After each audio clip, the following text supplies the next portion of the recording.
This is tape labeled, Incident 0961 Alpha.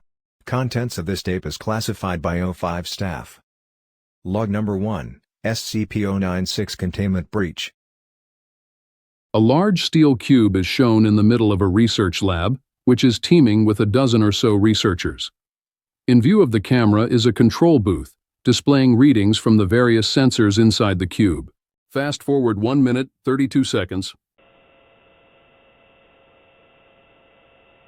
Dr. Carter, I'm seeing something unusual in the pressure readings. It's increasing, but the structure looks fine. This isn't a typical fluctuation. Define unusual. The control booth operator leans forward, alerted to the various readings on the sensors. It's not just pressure. The readings indicate some kind of uncontrolled force inside the cube. SCP-096 is exerting something far more powerful than its usual movements. Could it be that the containment is somehow failing? No signs of system malfunction. The cube's integrity is intact. This doesn't add up. All right, we need to reach Dr. Oleksei. He should be nearby, working on the safety protocols. We need his input now. But whatever this is, it's escalating. Fast. We'll handle it. Just get me a connection to Dr. Oleksei. A steel wall on the containment cube receives a sizable dent, bending outward. The dent becomes larger before breaking. What the hell is going on? Get Dr. Oleksei! Get to him! Now! SCP-096 is seen bending the steel away, frantically trying to escape.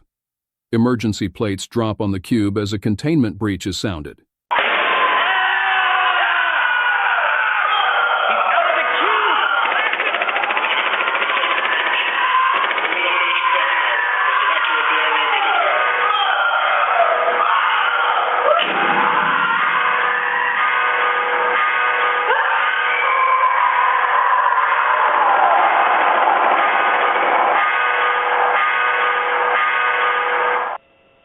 Approximately 90% of researchers and security personnel have directly viewed SCP-96's face, and a Code Lima is declared.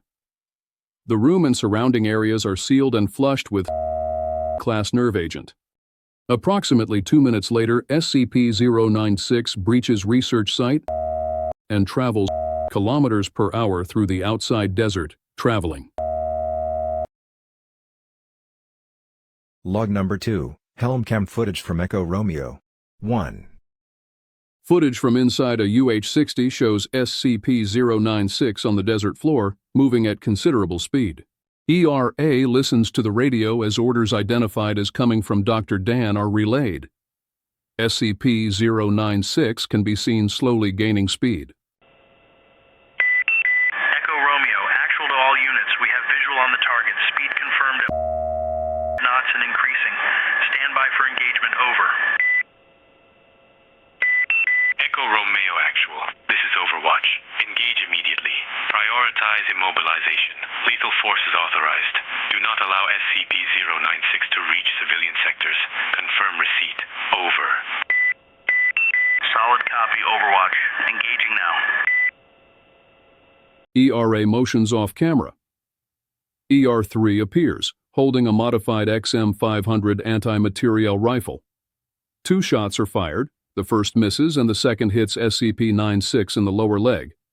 SCP-096 stumbles, but recovers. Speed change is insignificant.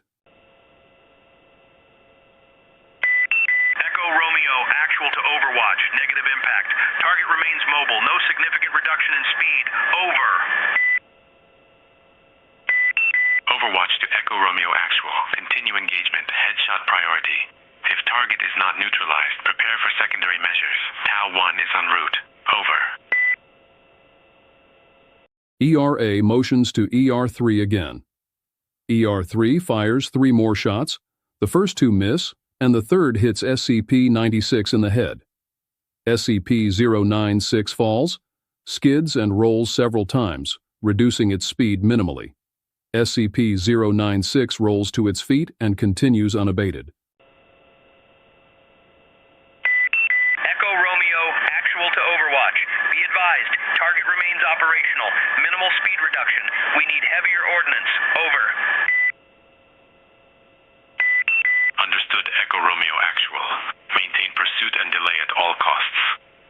will handle containment.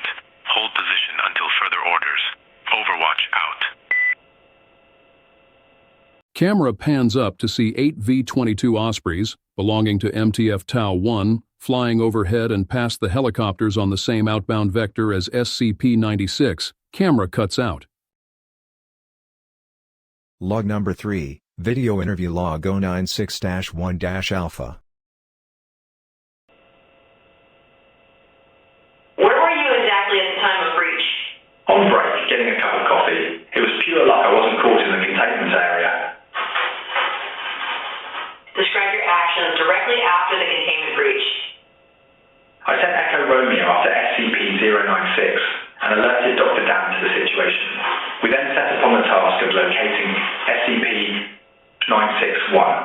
Once the general direction of SCP-096 was determined, I sent Mobile Task Force Tau-1 ahead to evacuate civilian population centers in SCP-096's path, all according to containment protocol.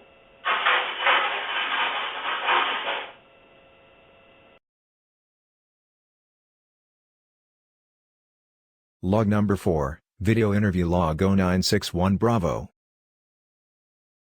Dr. Daniel Dan sits patiently. On the table in front of him is what looks to be a set of modified night vision goggles.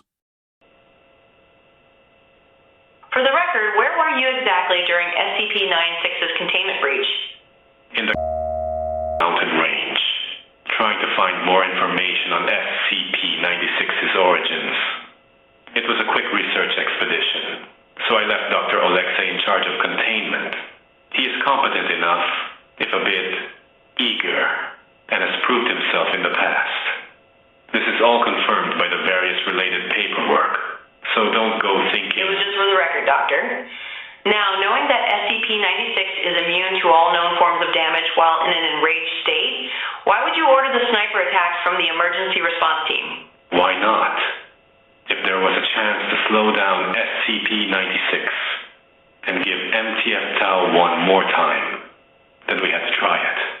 It put ER in no danger, and the choppers were in danger of being outrun anyway.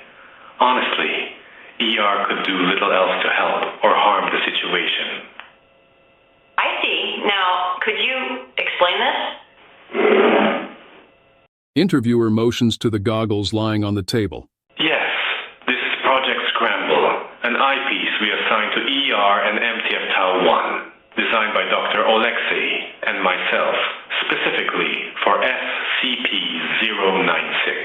It carries a small microprocessor, which constantly analyzes the viewing field for the facial features of SCP-096. Facial recognition software inside instantly identifies them, scrambling the image into an unrecognizable mess before the light reaches the human eye. It's quite ingenious,